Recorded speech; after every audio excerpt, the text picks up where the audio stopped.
Good evening my dear students. और बेटा क्या हाल चाल है, कैसे हैं? उम्मीद करता हूँ स्वस्थ होंगे, मस्त होंगे और अपने दिनचर्या में लिप्त होंगे। दिनचर्या मतलब कहने का मतलब कि आप पढ़ाई लिखाई में अपने समय को ज़्यादा से ज़्यादा व्यतीत करते होंगे। ठीक है बेटा। तो मेरे कहने का मतलब कि बेटा आप लोगों का इस समय मोस्ट इम्पॉर्टेंट टाइम चल रहा है। तो आप लोग 10th में हैं तो पढ़ना ही पड़ेगा।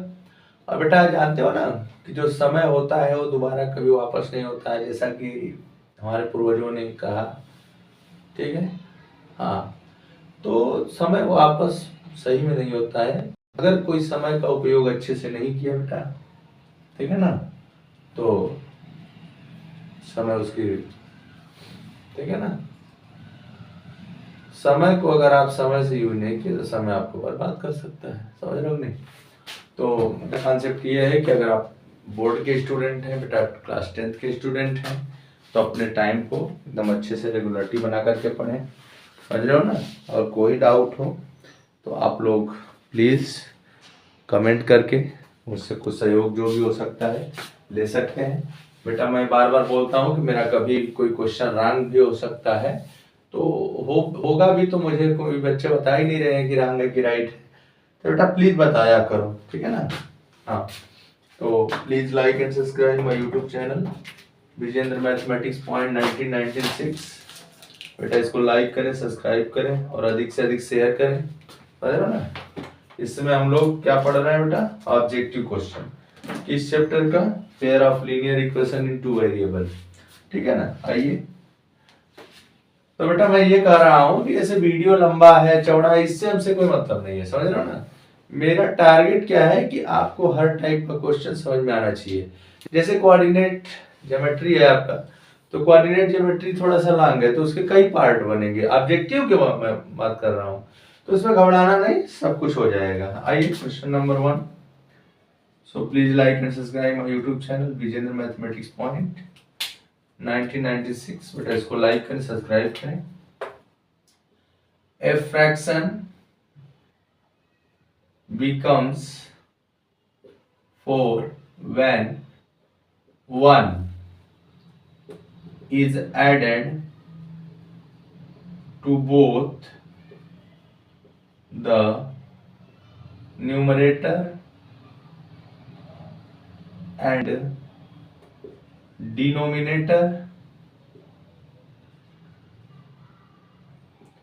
and it becomes 7 when 1 is subtracted from both the numerator and denominator. The numerator of the given fraction is। Option A क्या है बेटा आपका? 2, 3 और डी क्या है? 15 है। तो देखो ये आपका क्वेश्चन है ना? डेली क्वेश्चन लिखता हूँ, आपको बताता हूँ ना कि क्वेश्चन लिखने में बहुत बड़ी बहादुरी नहीं है। क्वेश्चन को सॉल्व करना सबसे मोस्ट इम्पोर्टेंट काम है। तो मैं ये भी आप लोगों को बताया था कि मैं ज़्यादातर क्वेश्चन तो नहीं पढ़ा पाता हूँ, क्योंकि मुझे क्वेश्चन लिखना भी रहता है, क्वेश्चन को समझाना भी रहता है। और बेटा ये ऑब्जेक्टिव क्वेश्चन है, तो जैसे मेरे कई स्टूडेंट हैं वो बोलते हैं सर इसका कोई तरीका है तुक्का उक्का मारने वाला। ऐसा कुछ नहीं बेटा, जब तक आप सॉल्व करना नहीं सीखोगे ना तब तक आपको कोई काम नहीं आएगा।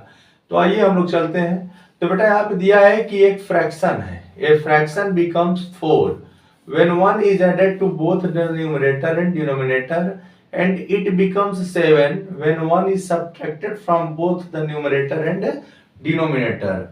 The numerator of the given fraction is 2, 3, 5 and 15। तो हमको न्यूमरेटर, तो आप लोग पढ़े होंगे इसके वर्ड प्रॉब्लम में पढ़ाया गया होगा कि जो फ्रैक्शन होता है बेटा आपका एक्स अपॉन वाई टाइप का होता है। समझ रहे हो ना? एक्स अपॉन वाई मतलब कंसीडर कर लो कि हमारा जो फ्रैक्शन है बेटा वो x बाई वाई है। तो इसमें क्या है, न्यूमरेटर जो है आपका x हो गया एंड डिनोमिनेटर इज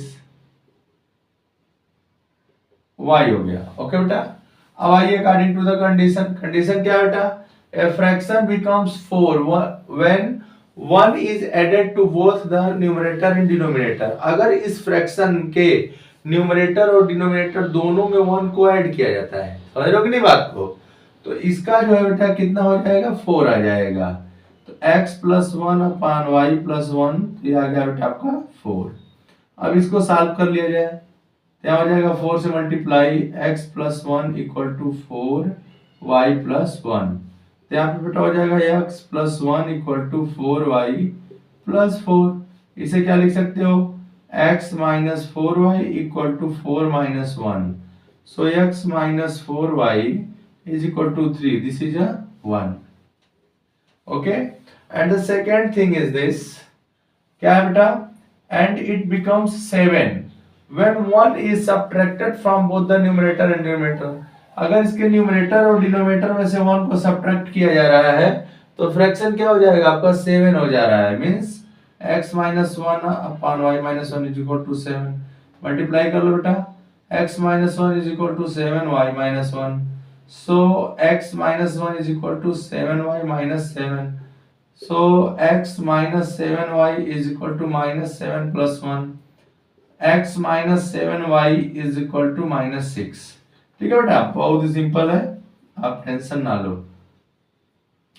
ये हो गया आपका सेकेंड इक्वेशन। यहाँ पे देखिए आपका फर्स्ट इक्वेशन और ये हो गया बेटा सेकेंड इक्वेशन, और दोनों क्या है, pair of linear equation into variable हो गए। तो अब इसको सॉल्व करना है, तो सॉल्व कैसे करेंगे, इसमें से इसमें माइनस कर लीजिए। क्यों, क्योंकि बेटा जो x है दोनों में कोफिशिएंट क्या है, सेम है। और कोफिशिएंट सेम होने के साथ साथ सबसे अच्छी बात यह है बेटा कि इनका जो है साइन भी सेम है। तो जब साइन सेम होता है तो आप सब्ट्रैक्ट करेंगे, और जब साइन डिफरेंट होगा बेटा तो दोनों को ऐड करेंगे। तो हम इसको सॉल्व कर लेते हैं, यहाँ पे यहाँ सॉल्व कर लेते हैं, थोड़ा सा जगह है मेरे पास। तो x minus 4y is equal to 3 and this x minus 7y equal to minus 6। बेटा जब सब्ट्रैक्ट करेंगे साइन चेंज हो जाएगा, तो ये खत्म हो गया, और ये हो गया बेटा आपका 3y is equal to 9। So y equal to बेटा आपका 9 अपॉन 3, तो 3 आ गया। अब y की वैल्यू किसी एक में रख दो, तो put y equal to 3 in first. तो हो जाएगा x minus 4 into 3 equal to 3। तो x minus 12 equal to 3। So x equal to 3 plus 12, बेटा आपका आ गया 15। तो option D is the correct option. देख रहे हो ना। तो अब बताओ, तुम ही लोग बताओ कि अगर आपको बेटा प्रोसेस नहीं पता रहेगा तो क्या आप सही से टिक लगा के आओगे? आप ही लोग सही से बताओ मुझे। हाँ, मैं अपने प्यारे बच्चों से पूछ रहा हूँ कि बेटा अगर आपको ऑप्शन सही से मतलब प्रोसेस नहीं पता है तो क्या आप क्वेश्चन कर पाएंगे? नहीं कर पाएंगे बेटा, ठीक है ना। तो आप अब देखो, इससे क्या है कि आपका एक बड़ा क्वेश्चन भी तैयार हो गया। तो जो छोटे छोटे क्वेश्चन है, अगर बेटा आप उसको अच्छे से रिवीजन कर रहे हो ना, तो समझ जाओ कि आपका एक बड़ा क्वेश्चन भी तैयार हो रहा है। और टाइमिंग का ध्यान मत दिया करो, ये मत सोचा करो रिवीजन से 2 ही क्वेश्चन पढ़ा है, 3 क्वेश्चन पढ़ा है। बेटा कुछ तो पढ़ा है? उसको ध्यान दो, हो सकता है यही क्वेश्चन आ जाए, डिजिट चेंज कर जाए, तो ध्यान दो। ये मत सोचो कि सर एक ही क्वेश्चन पढ़ाते हैं, इनका चैनल हो है, ठीक है बेटा। आपको मैं जो पढ़ा रहा हूँ उसको पढ़िए और मन लगा के पढ़ो बेटा, कामयाबी जरूर मिलेगी। ओके, चलो नेक्स्ट क्वेश्चन, इसको इरेज कर दे रहा हूं। मैं 2 क्वेश्चन 3 क्वेश्चन पढ़ाता हूं, बेटा उसको समझाने में टाइम लगता है ना, आप लोग अच्छे से पढ़ो।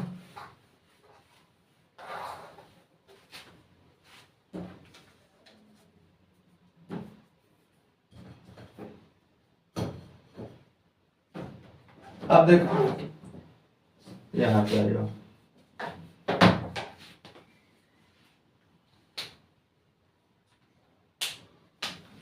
क्वेश्चन सेकंड है बेटा, द सम ऑफ न्यूमरेटर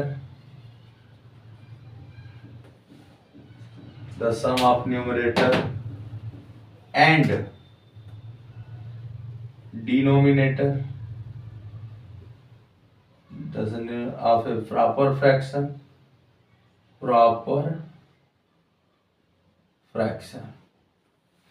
ठीक है ना, proper fraction is 13 and their difference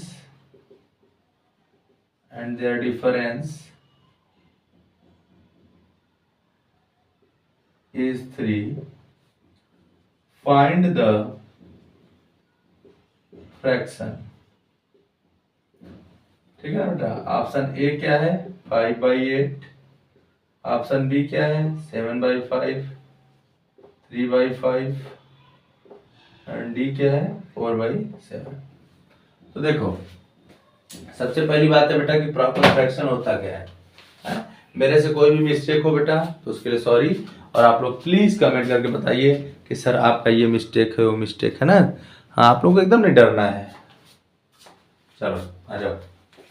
तो बेटा क्या है हम लोग का, यहाँ पे ध्यान दीजिए, आपसे पूछा गया है बेटा कि the sum of numerator and denominator of a proper fraction. Proper fraction क्या होता है पता है ना आपको, जिसमें न्यूमरेटर डिनोमिनेटर से छोटा होता है, समझ रहे हो ना। हाँ, तो यहां से हम लोग कंसीडर कर लेते हैं बेटा कि लेट द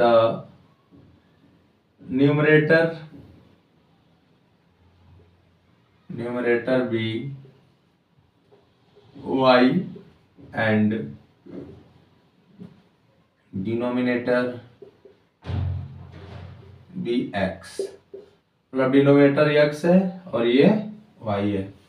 तो यहाँ पे क्या दिया है, the sum of numerator and denominator of a proper fraction is 13। कोई प्लस वाले में तो कोई दिक्कत नहीं है, x plus y is equal to 13, equation first, and their difference is 3। तो डिफरेंस किससे लेंगे, तो बेटा इसमें क्या होता है डिनोमिनेटर बड़ा होता है, तो x minus Y is equal to 3। ये हो गया इक्वेशन सेकंड। अब देखो यहाँ पे इसको दोनों को ऐड कर दो। क्यों ऐड कर रहे हो बेटा, क्योंकि y का कोफिशिएंट भी सेम है और y का साइन भी चेंज है, तो ऐड कर दो, फटाक से कट जाएगा। तो 2x इक्वल टू बेटा आपका आ गया 16। सो x इक्वल टू क्या हो गया 16/2, 8 आ गया। x की वैल्यू क्या आ गई 8 आ गई। अब x की वैल्यू किसी एक में पुट कर दो, put x equal to 8 in first, तो बेटा 8 plus Y is equal to 13।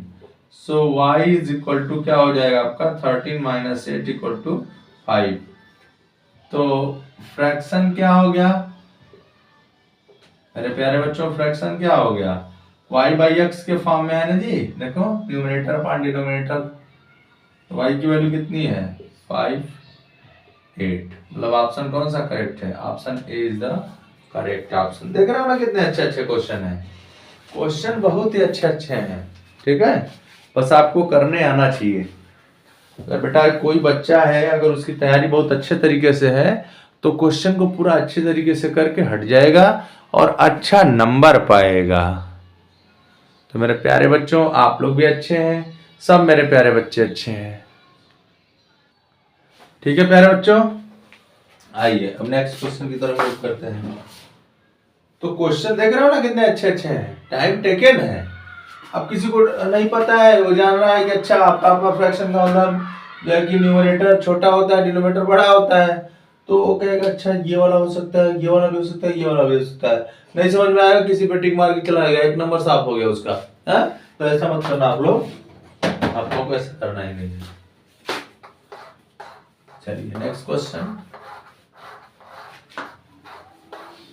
Next question मेरे प्यारे बच्चों, आइए क्वेश्चन नंबर 3 आज का। क्वेश्चन नंबर 3 क्या है बेटा, given below is the graph,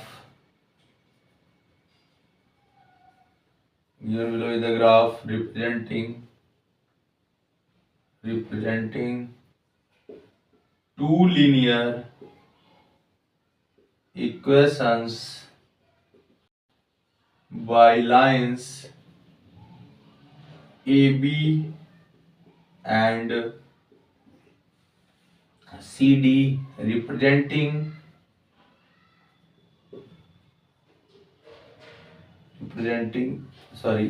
AB and CD respectively what is the area of the triangle formed by these two lines and the line क्या लोगे x equal to 0 question mark, ठीक है बेटा, x equal to 0 question mark. तो बहुत ही simple है, आइए हम लोग करते हैं। ऑप्शन क्या क्या है बेटा आपका 3 स्क्वायर यूनिट्स। ऑप्शन बी क्या है 4 स्क्वायर यूनिट्स, ठीक है बेटा। ऑप्शन सी क्या है 8 स्क्वायर यूनिट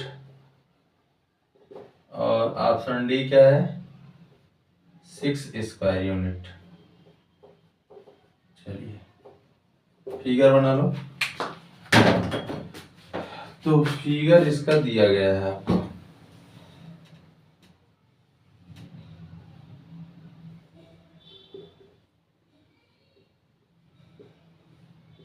ठीक है 1 2 3 4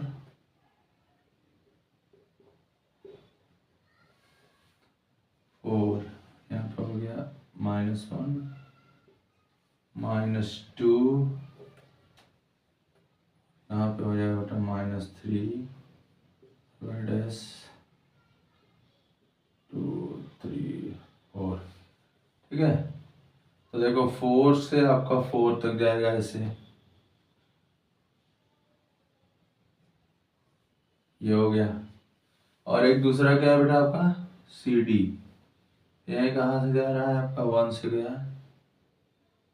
गया और 2 के लगभग कट किया है। और यहाँ कहाँ से गया -2 से जा रहा है क्या, ये कह रहा हो थोड़ा अच्छे से, ये -2 से जा रहा है। ऐसे देखो दिया है, ध्यान से देखो, ठीक है ना। ये 1 है, इसका नाम लिख देते हैं A, नाम का रेड से लिख देता हूँ। A हो गया बेटा आपका ये B हो गया आपका, ये C हो गया और आपका ये D हो गया। तो देखो हमको क्या करना है, हमको दिया गया बेटा given below is the graph respectively two linear equations by lines AB and CD respectively. What is the area of triangle formed these two lines and x equal to 0? x equal to 0 means y axis, समझ रहे हो कि नहीं। x equal to 0 means क्या होगा आपका y axis हो जाएगा। तो देखो हमको इस ट्रायंगल की एरिया फाइंड करनी है, ऐसे देखो इसकी। तो हम लोग क्या करेंगे, ट्रायंगल की एरिया क्या होती है, एरिया ऑफ ट्रायंगल होता है बेटा 1/2 base into height square unit, यही होता है ना। अच्छा ये बेटा जो AD लेंथ है, तो हम लोग अब किसके, देखो यहाँ पे जो ट्रायंगल की एरिया फाइंड करनी है वो y एक्सिस और इन दोनों लाइन के बीच का जो रीजन है उसका फाइंड करना है। तो बहुत ही सिंपल है। अब देखो हम एग्जैक्टली तो नहीं बता सकते, बट ये बेटा जो फिगर के अकॉर्डिंग है ना, ये 2 है शायद, देखो ये 2 है और ये, ठीक है ना। तो इसकी हाइट कितनी हो गई 2,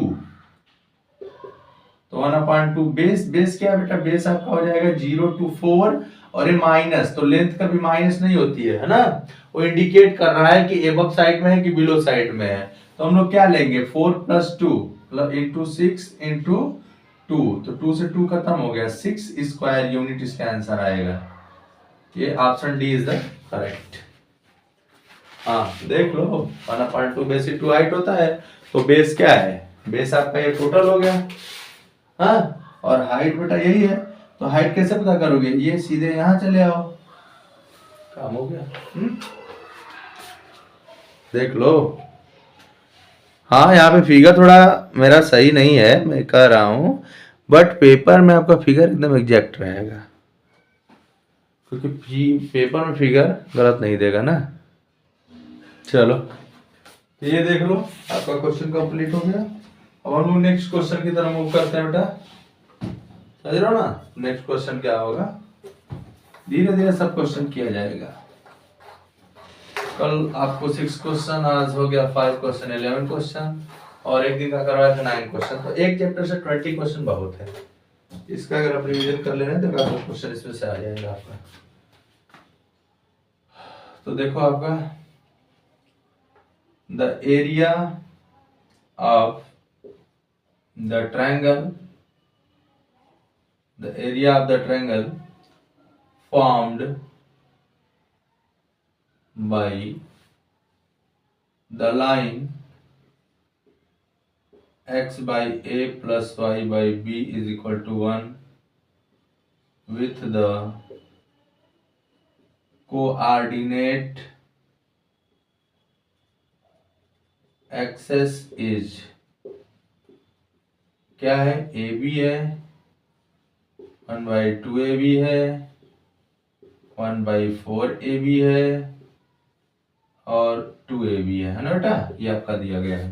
तो x by a plus y by b equal to 1 जो आपका फॉर्म दिया गया है, उसका मतलब बेटा यही होता है, देखो सोल्यूशन में इसका मतलब यही होता है, ये x o x dash x axis हो गया, y एक्सिस, जो x इक्वल टू a है ना, तो उसका मतलब होता है कि एक लाइन होती है जो x एक्सिस को a0 पे कट करती है और y एक्सिस को 0 b पे कट करती है। तो अगर इसका नाम रख दें ए बी, तो आपको क्या चाहिए बेटा, आपको चाहिए विथ द कोऑर्डिनेट एक्सिस। आपसे पूछा है कि the area of the triangle formed by the line with the coordinate axis. तो coordinate, the meaning of coordinate axis means x axis and y axis. Okay, तो बेटा ये आपका x एक्सिस है, y एक्सिस है, और ये लाइन है, मतलब हमको इस ट्रायंगल की एरिया चाहिए, है ना। किसकी एरिया, इस ट्रायंगल AOB की। तो हम लोग यहां से लिख सकते हैं एरिया ऑफ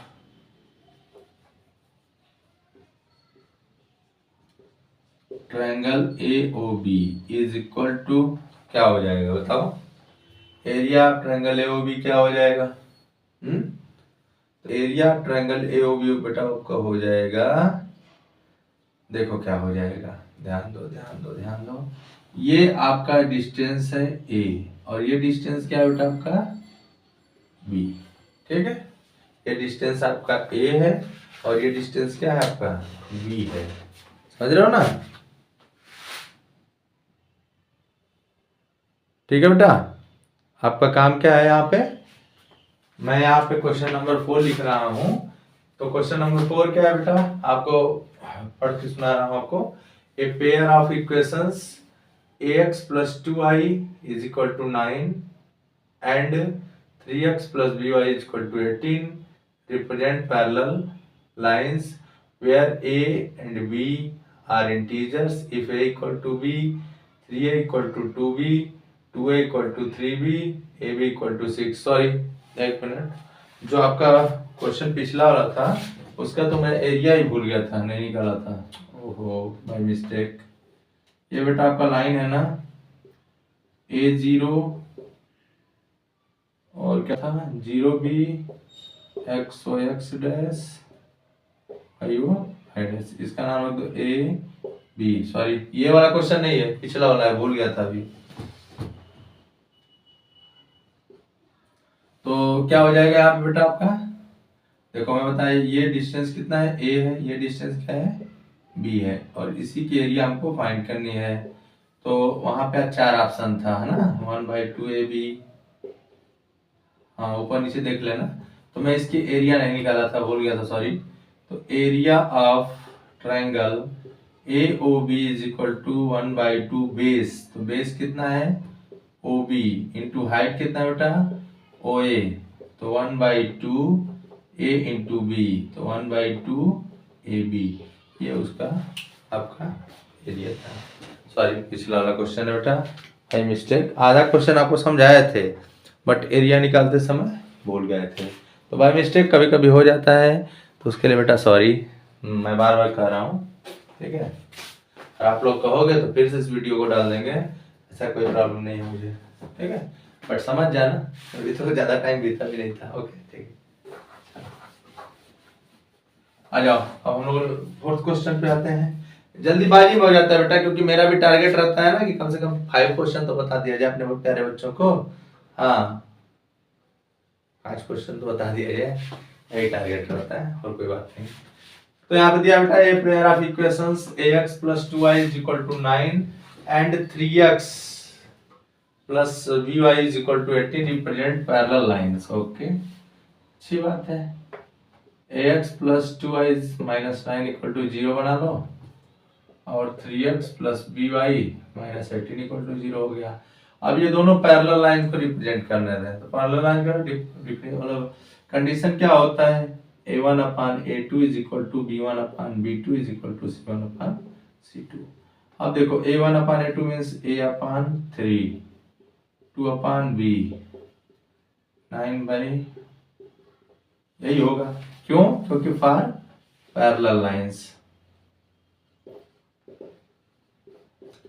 अब देखो यहाँ पे जो ऑप्शन है इसी से मिल जाएगा, a/3 = 2/b, सो ab = 6। देखो कौन सा ऑप्शन सही है, option D is the correct, option D is the correct option. समझ में आया, बोलो, तो ऑप्शन डी क्या है, करेक्ट है। एक क्वेश्चन और आप लोगों को करवाते हैं, उसके बाद फिर देखा जाएगा जब आगे, ठीक है बेटा, करवाएं, चलो।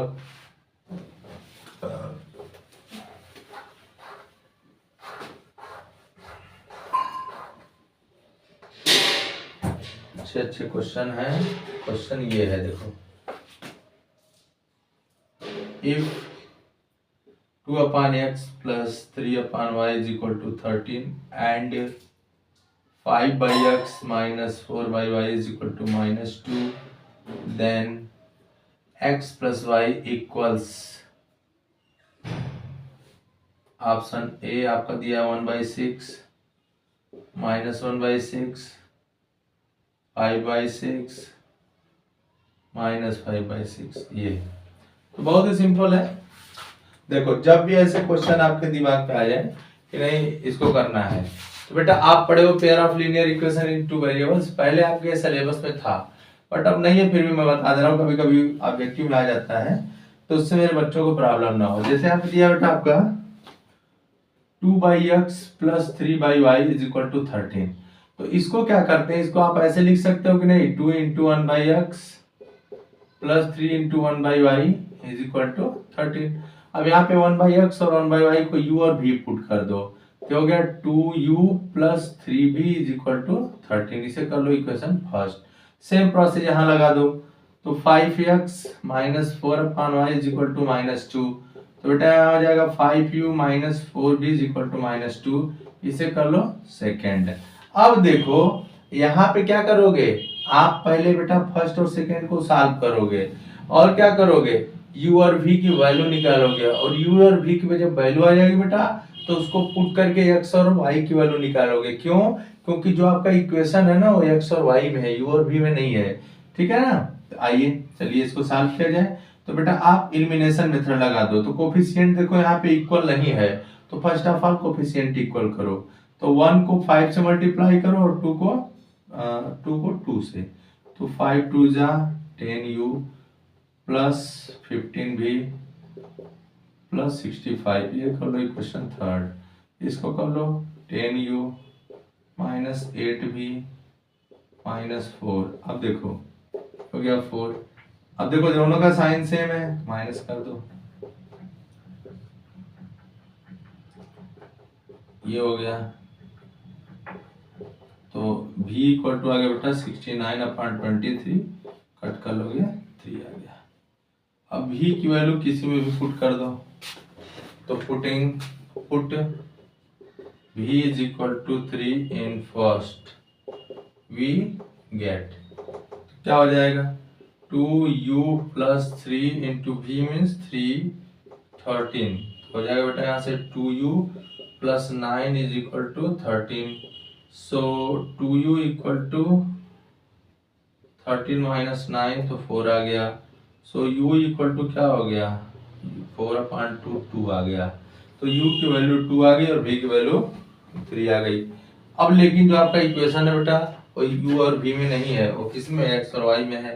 तो u कितना है आपका 2 है, तो u की value 1/x 2, so x equal to 1/2 ये ले लो। और क्या होगा v कितना है बेटा, v आपका 3 है, तो 1/y equal to 3, so y equal to 1/3। आपसे क्या पूछा है x plus Y, so x plus Y is equal to 1/2 plus 1/3, 3 2 जा 6, 3 प्लस 2 5/6 ये हो गया। तो कौन सा ऑप्शन करेक्ट है, option C is the correct option. देखे ना कितना प्रपंच बतियाना पड़ रहा है, इतना जल्दी मैथमेटिक्स में ऑब्जेक्टिव आपका सही नहीं हो जाएगा। हाँ तो आप लोग मन लगा के पढ़ें, मैं रोज यही खाता हूँ और जिंदगी भर खाता रहूंगा, क्योंकि मेरा काम है बेटा, मैं मैथमेटिक्स पढ़ाता हूँ। तो मैथमेटिक्स का यही मेन मतलब ये होता है कि आपको मन लगा के मेहनत ही करना है बस, और इसका कोई ऑप्शन नहीं होता है। हाँ इसका कोई ऑप्शन ही नहीं है कि ऐसे हो जाएगा वैसे हो जाएगा, समझ रहे हो कि नहीं बात को। हाँ तो please like and subscribe my YouTube channel Vijendra mathematics point 1996। बेटा इसको लाइक करें, सब्सक्राइब करें और अधिक से अधिक शेयर करें, जितना भी हो सके आप इसको शेयर करते रहें, समझ रहे हो ना। हाँ और खूब मेहनत करें बेटा, कोई डाउट है या कोई भी किसी प्रकार का क्वेश्चन है आप लोग तुरंत व्हाट्सएप करें, ओके, हाँ विदाउट हेजिटेशन, ठीक है ना बेटा। Please like and subscribe my YouTube channel Vijendra mathematics point 1996। Thank you.